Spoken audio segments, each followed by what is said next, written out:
Bonjour à tous et bienvenue dans cette vidéo sur les évaluations des employés. Donc nous allons voir comment configurer le système d'évaluation des employés et comment l'utiliser par la suite. Donc connecté en tant qu'administrateur dans ma base de données, on va tout de suite voir que Odoo a une application qui permet de gérer les évaluations. Donc dans cette application, et dans le menu des configurations, il y a deux choses importantes à paramétrer. Donc premièrement, on peut définir la planification des évaluations. Donc, quand vont-elles être générées automatiquement? Donc ici, on voit qu'elles sont générées automatiquement 6 mois après le recrutement et donc tous les 12 mois. La deuxième chose importante dans un premier temps est de générer des questions qui devront aussi bien être répondues par les employés que par le manager. Donc ici, on peut configurer un template, donc un modèle de feedback, non seulement pour les employés, mais aussi pour les managers. Euh, donc, on peut comment vous sentez au sein de la société.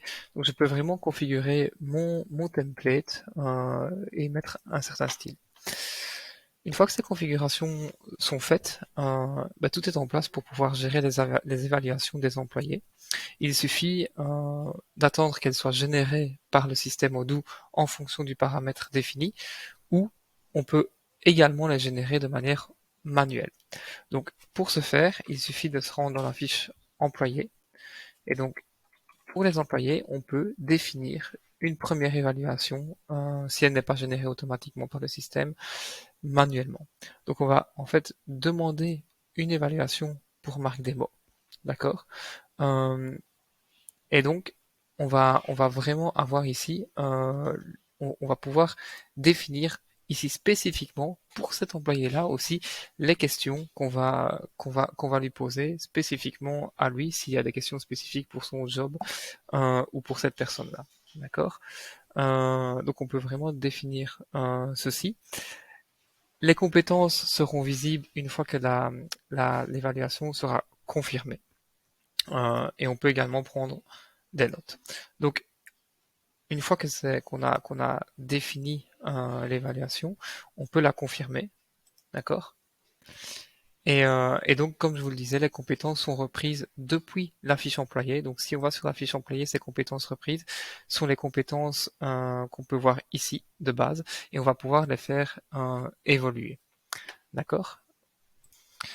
Donc, si à présent on se connecte avec Marc, euh, donc la personne à qui on a généré, pour qui on a généré une évaluation, dans l'application évaluation, en fonction de ses droits d'accès, ben, voilà, il va voir ici qu'il a une évaluation à remplir.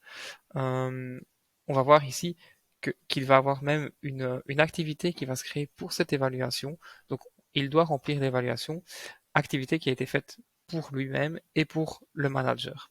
Donc, une fois qu'il a accès à ceci, donc il va recevoir forcément un mail et une notification dans Odoo, mais il peut commencer à remplir l'évaluation selon, selon ses réponses et son ressenti par rapport aux questions.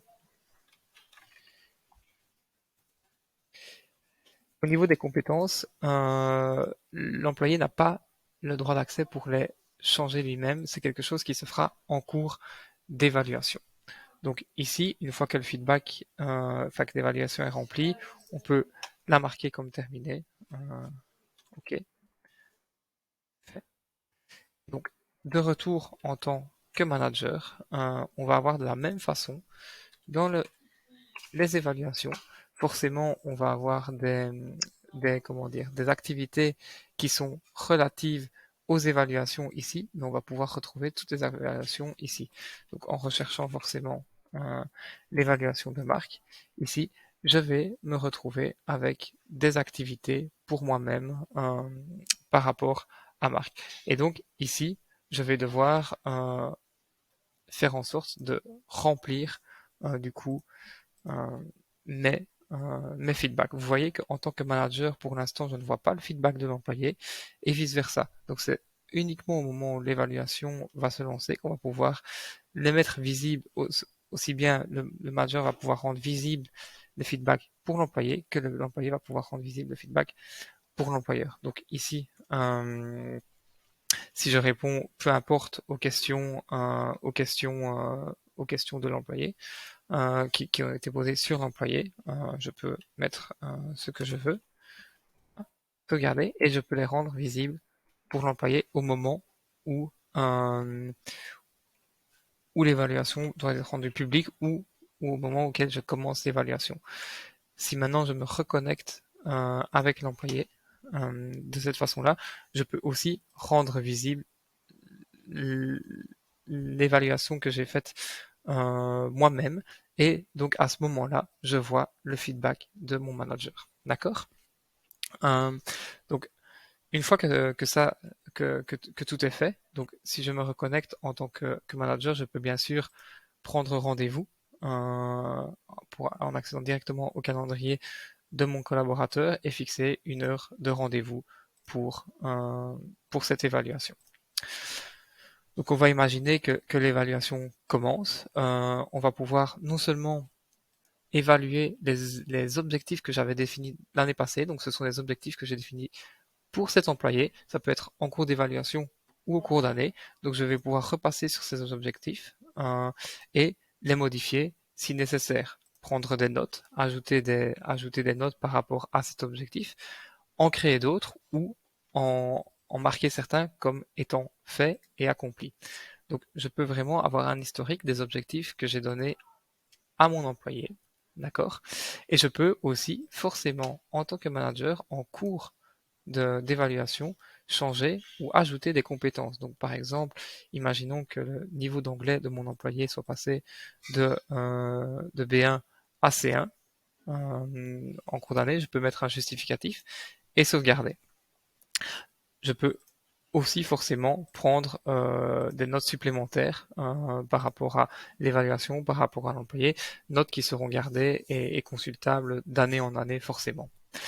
Euh, donc voilà, ici il y a plusieurs choses qu'on peut faire en cours d'évaluation et une fois que celle-ci est terminée, on peut simplement la marquer comme faite. Donc l'évaluation est terminée et ce qui va avoir pour effet en fait dans l'employé d'aller modifier aussi ses compétences qu'on a forcément changées en cours d'évaluation.